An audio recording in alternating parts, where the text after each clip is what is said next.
Ja v tejto poslednej prednáške, dnešnej technickej, nadviažem na predchádzajúcu prezentáciu a poviem vám niekoľko slov k rôznym variantám použitia prípravku Carix ako morforegulátor a fungicíd na jar. Keď hovoríme o morforegulácii, tak ho môžeme vidieť v takých dvoch základných rovinách. Tá prvá rovina je jesenné ošetrenie morforegulátorom, kedy my v podstate budujeme koreňovú sústavu, mohutnosť koreňa. To znamená, že tá jesenná aplikácia je zameraná hlavne na tento efekt. Jarná aplikácia je zameraná najmä na tzv. Sekundárne vetvenie, zvýšenie počtu šešúl a zabránenie poliehania. To znamená jeseň hlavne silný koreň do zimy, jar vetvenie, šešule a poliehanie. Celkovo môžem povedať, že na jar aplikácia morforegulátorov má pomerne široké aplikačné okno. To aplikačné okno je od, ako už Peter spomínal, od začiatku predĺžovacieho rastu až po začiatok butonizácie. Ale ak sa vám podarí naaplikovať aj na jar rastový regulátor pred predĺžovacím rastom, dosiahnete podobné efekty ako na jeseň. To znamená, vytvárate mohutný koreň. Keď ideme potom s rastovými regulátormi od predĺžovacieho rastu ďalej, tak dostávame už spomínané efekty rozvoj koreňovej sústavy, teraz nehovorím o tom hlavnom mohutnom korene, rozvoj koreňovej sústavy, šešule, sekundárne vetvenie. Ja len pripomeniem, že primárne vetvenie, alebo základy primárneho vetvenia sa dávajú už na jeseň. Ja teraz predstavím také tri základné situácie, ktoré môžeme čakať v repke na jar. To znamená, taká prvá situácia je tá situácia A, to je taká pre nás najočakávanejšia, kedy sa všetci tešíme. To znamená, po zime sú rastliny vitálne, je správna hustota porastov, nízka strata listov. To po B, to je už trošku problém, síce máme dobrú hustotu porastu, ale listy sú poškodené, ich počet je menší a je tam vysoká strata listov a tá C varianta, ktorú napríklad aj Peter to spomínal, ja takisto ju nepredpokladám v tomto roku, ale nevylučujem, že v niektorých lokalitách sa môže vyskytnúť a to sú porasty s malými rastlinami, v podstate nevyrovnané, riedke, s malými listami. Ako teda použiť Carix v jednotlivých týchto situáciách, keď nastanú v jarnom období? Spomenul som teda ten ideálny stav, prídeme na jar, repka je v ideálnej kondícii. Vtedy my odporúčame jednoducho Carix použiť v dávke 1 liter na hektár pri výške rastlín 20 cm. Pripomínam jednu takú celkom zaujímavú a podstatnú vec pre Carix.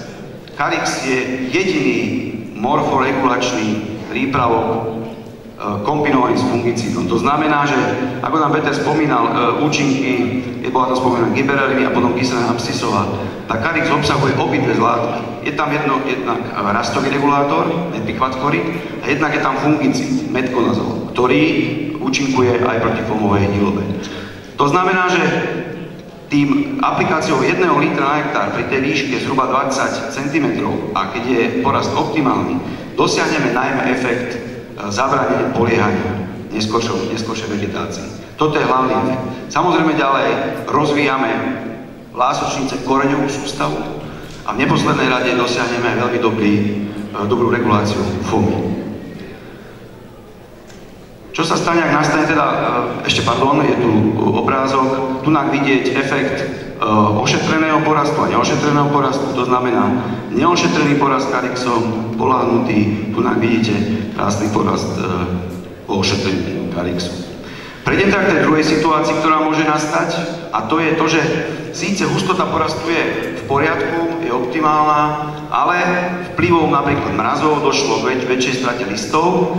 Vtedy my odporúčame aplikovať vo výške rastlín zhruba 10-15 cm, opäť 1 liter. A v tomto prípade dosiahneme okrem teda skrátenia rastlín aj ďalšie efekty. A to je, že podporujeme tzv. Sekundárne vetvenie, ktoré prebieha na jar. Sekundárne vetvenie má za následok potom aj väčšiu tvorbu počtu šešulí na rastline.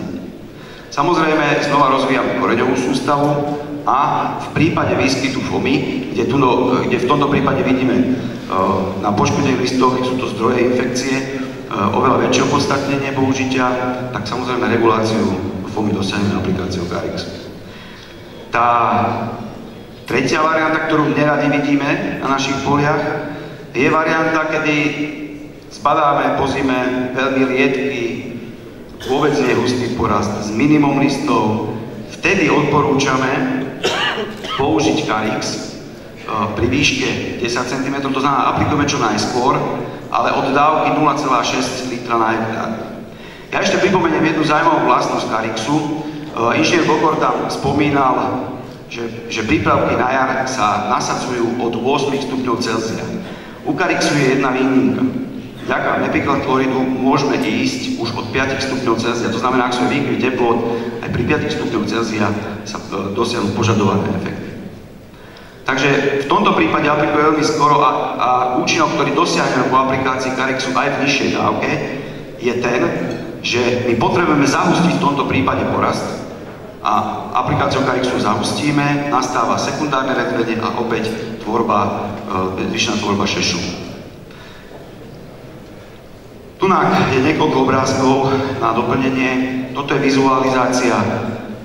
A keď teda rastový regulátor Carix nebol aplikovaný, tunak vidíte habitus rastliny, ako vypadá, keď to nebolo aplikované. Tunak vidíte jasný rozdiel aj vo vetvení, po aplikácii Carixu. Spomínal som primárne a sekundárne vetvenie.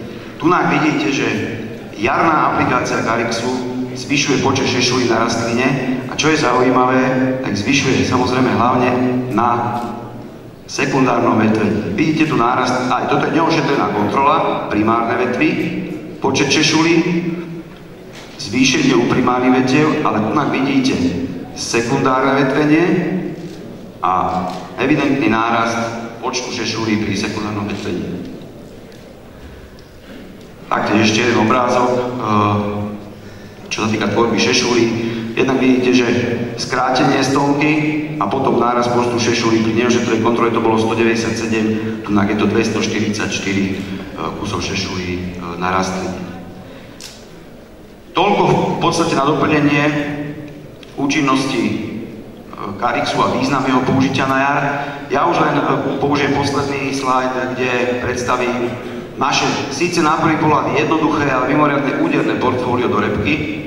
Carix sme spomínali a jeho nasadenie od fázy začiatok predĺžovacieho rastu po butonizáciu. Inžinier Bokor spomínal aj význam tiež už štandardného ošetrenia proti sekundárnej infekcii sklerotíniou, to znamená do kvetu. Tam je dneska štandardom a dovolím si tvrdiť špičkou príprava Pictor, ktorý samozrejme používate v dávkach v závislosti od podmienok 0,4 až 0,5 litra na hektár. Posledný prípravok, je to novinka z minulého roka, ona už bola spomínaná pri obilninách, je prípravok Vastak Active. Je to vlastne nová formulácia alfa-cypermetrínu a teda okrem vynikajúcej účinnosti na živočíšnych škodcov vás upozorňujem na perfektnú cenu. A tu dosiahnete najviac vtedy, ak zoberete Vastak MF v kombinácii s Osirisom, kde ho máte gratis. Ja vám veľmi pekne ďakujem za pozornosť, teším sa na spoluprácu a prajem vám ešte príjemný deň. Ďakujem.